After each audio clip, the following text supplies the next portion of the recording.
Tá bom, esse pessoal está errado? Vamos lá.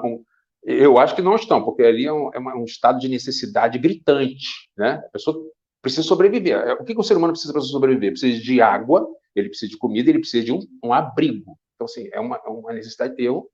Mas, digamos, ultrapassado isso, nós vamos começar do pequeno, vamos começar das maiores? Vamos começar do maior para o menor? Aí ninguém quer. Aí os governos estaduais não querem. Agora, quando é para marretar o pequeno, meu amigo, sai de baixo. Tem gente perguntando aqui por que o Saraiva não tem cargo no governo? Porque você está com inquérito, é isso, Saraiva? Eu não tenho cargo, assim, são vários motivos. Entre outras coisas. Não, Entre outras coisas, porque eu conversei com o diretor-geral na época, e eu falei para ele, olha, eu estou nesse momento com o meu filho, eu queria ficar um pouco com o meu filho, porque eu abdiquei da primeira infância dele toda. Então, assim, eu falei com ele nessas palavras, assim, sem pressa, se precisar de mim, estou à disposição. Eu tenho um excelente relacionamento com o diretor-geral, o Andrei, é muito respeitado. E eu acho que o negócio tem que ser institucional, sabe? Até para preservar o próprio servidor, mas a proteção da Amazônia tem que ser algo institucionalizado pela Polícia Federal. E isso foi feito no governo Lula. Demos um grande salto. Qual foi? Agora nós temos uma diretoria para cuidar disso. Sabe? Você tirou o meio ambiente, subiu 10 andares. Sabe? É uma diretoria. Isso significa o quê? Que para a fluição de recursos para as pontas, ela tem um caminho muito menor para ser percorrido.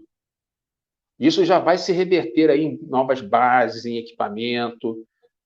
Então, eu estou aqui, estou bem. Agora estou em Petrópolis, inclusive. A Mata Atlântica tem muita coisa para fazer.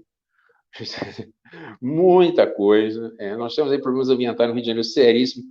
E eu, quando trabalhei no Rio de Janeiro, eu atuei bastante na parte do meio ambiente também, mas eu quero aplicar alguma das tecnologias que nós utilizamos na Amazônia, eu quero aplicar na Mata Atlântica. Esse é o meu projeto. Conversei com o superintendente aqui, o Dr. Omar, ele é um entusiasta também do meio ambiente. A Mata Atlântica a gente tem que cuidar também, né? Porque a Amazônia agora é o foco do mundo, mas a gente esquece do Cerrado, da Mata Atlântica, esquecemos dos nossos oceanos, né? Da Caatinga. Então, assim, não se preocupem que tem muito trabalho para mim aqui. E eu estou tendo todo o apoio. Eu conversei com o superintendente aqui, mais ideias para a gente monitorar. Não tem comparação, sabe? Eu venho trabalhar com alegria, venho tranquilo. Pô, antes, cara, assim, era um inferno. Eu não sei como é que ia ser minha vida, que eu acho que ia ter que sair do país. Sem brincadeira, eu estava cogitando a hipótese de sair do país, porque eu não teria a menor condição de ficar na polícia debaixo daquela perseguição. E talvez até nem no país, porque ia ser um pesadelo. A gente ia viver aí aquele apocalipse zumbi, sabe? Porque essas pessoas, esses fanáticos aí, para mim, são como zumbis. São como zumbis. Essas pessoas abdicaram do. Eu não estou dizendo que todo mundo tem que ser de esquerda. Tá? Não vamos entrar. Sabe, isso aí já. Não estou dizendo isso, mas assim, acho que todo mundo tem que parar para pensar, pô, alguma coisa está errada quando o sujeito é contra a vacina, sabe?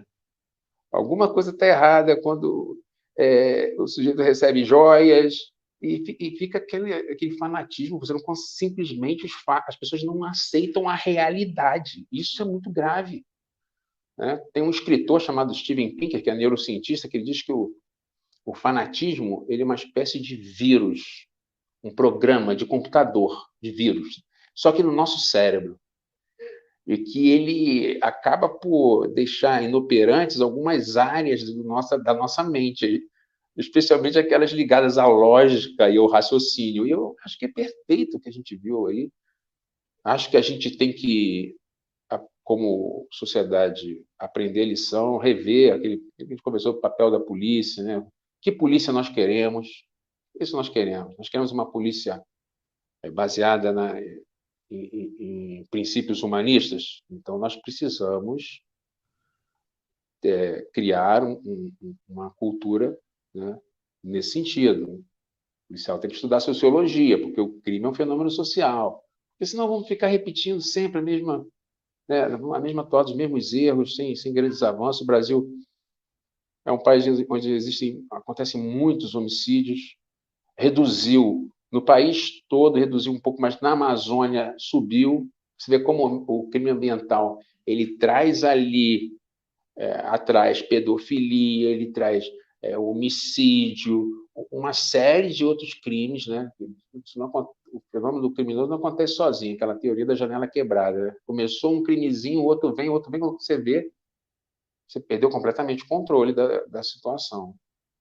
Não, e você imagina se, né, o Bolsonaro tivesse um segundo mandato, o que ia virar, né, aquela região com um garimpo ilegal sendo ali motivado, né, incentivado, todo aquele, né, genocídio dos povos indígenas, ia ser uma tragédia ainda maior, né, Saraiva, como você falou.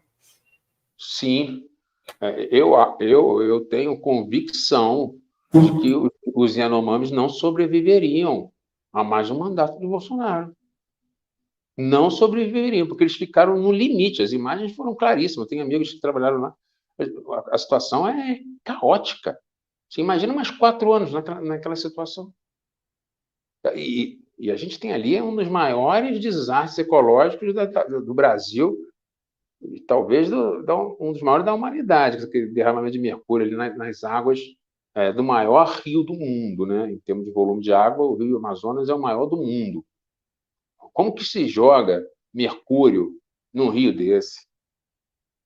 Porque isso afeta, não é só o Brasil, não, isso tem um efeito internacional. Esse rio deságua no mar. O mercúrio, já tem estudos que demonstram que o mercúrio evapora junto com a água, vai para a atmosfera, é um metal pesado, altamente nocivo à saúde humana. Então, isso é uma coisa até que eu acho que deveria ser levada, essas condutas caberiam ser levadas ao Tribunal de Haia, sabe? Porque Bolsonaro cometeu crimes contra a humanidade. Não foi só contra o povo brasileiro, foram crimes contra a humanidade. Com certeza. Olha só, já tem aqui a Porcina Frota, acabou de comprar o livro em formato legal. digital, legal, Porcina. E eu queria voltar sobre o Salles.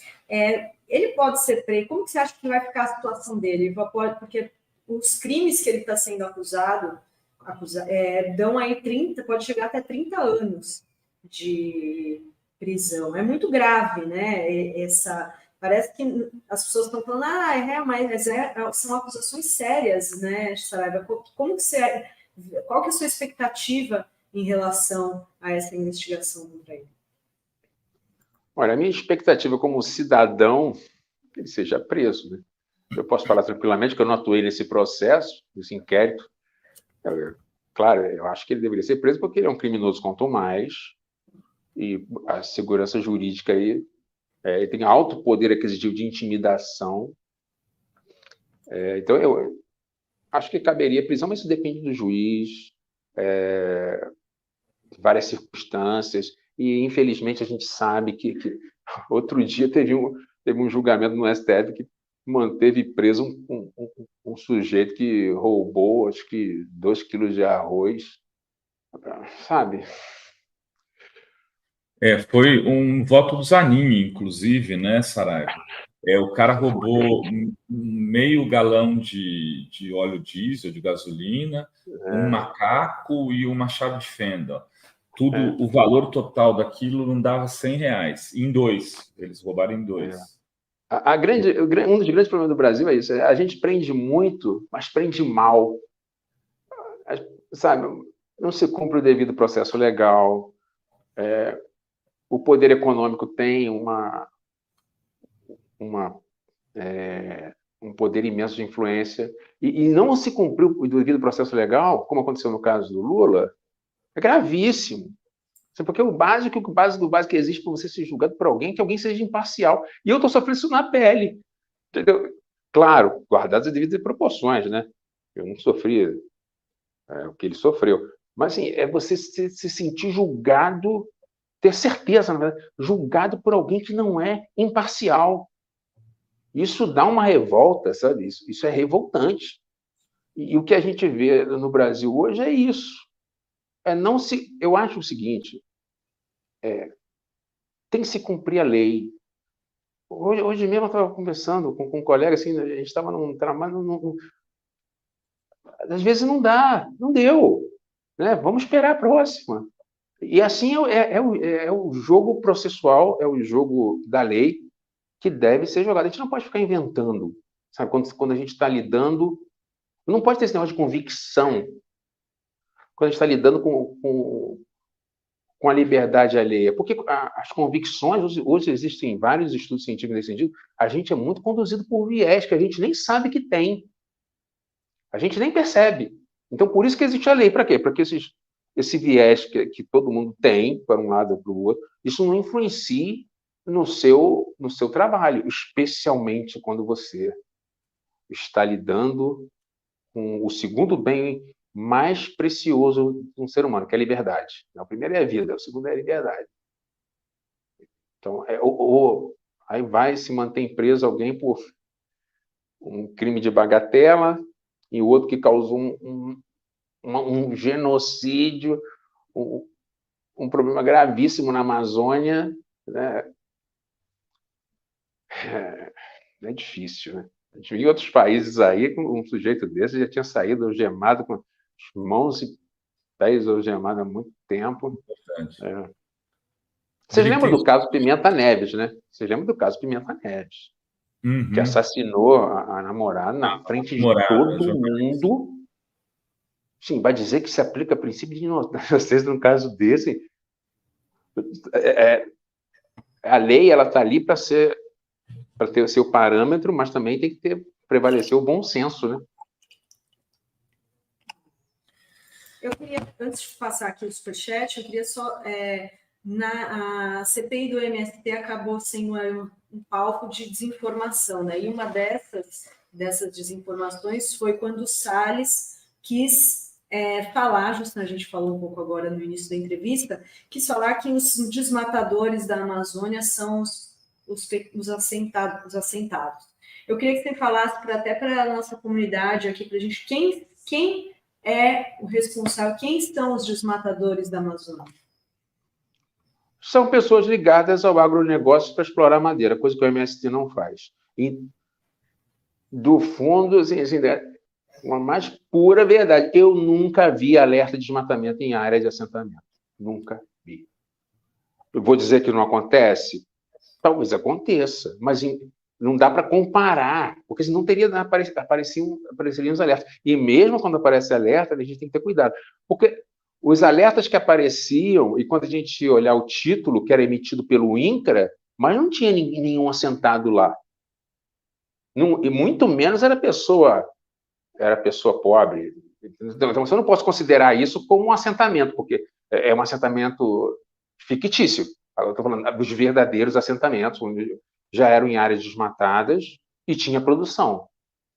E sinceramente, se eu chego em uma área que tem lá, eu acho que existe uma pessoa para exercer a minha função e não uma máquina, porque eu posso, né, pensar e ajustar a norma à realidade. Se eu encontro uma família humilde cultivando, trabalhando a terra, eu jamais criaria qualquer tipo de problema com essa pessoa.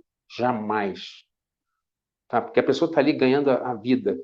Uma vez aconteceu uma coisa, assim, só para ilustrar como que é o Brasil. Eu estava no Amazonas e chegaram lá algumas autoridades, eu não lembro se do município ou do estado, queriam que a gente desocupasse uma invasão em um local em Manaus. Invasão de pessoas pobres, numa área de Manaus. Eu não me recordo o nome não sei se é a Cidade das Luzes. Eu virei para o secretário e falei assim, olha só, eu não vou fazer isso. No sul do estado, tem grilagem de terra a rodo. E vocês não fazem nada. Agora vocês querem que a gente vá lá tirar pobre? Eu não vou mesmo. Não contem comigo para isso. E assim, como se for, sabe, botando aquilo como uma prioridade. Então, são 2 pesos e 2 medidas de forma escabrosa. Quando, na verdade, o que teria que ser feito ali era legalizar, para as pessoas terem moradia, da energia, da dignidade, mas isso não, queria que a gente fosse lá com um trator para tirar... Não, eu não faço isso. Não contem comigo para isso, né? Porque... E eles não têm resposta. Por que não vai em cima do grande? Tá bom, esse pessoal está errado? Vamos lá. Eu acho que não estão, porque ali é um estado de necessidade gritante, né? A pessoa precisa sobreviver. O que o ser humano precisa para sobreviver? Precisa de água, ele precisa de comida, ele precisa de um abrigo. Então, assim, é uma necessidade. Mas, digamos, ultrapassado isso, nós vamos começar do pequeno, vamos começar das maiores? Vamos começar do maior para o menor? Aí ninguém quer. Aí os governos estaduais não querem. Agora, quando é para marretar o pequeno, meu amigo, sai de baixo.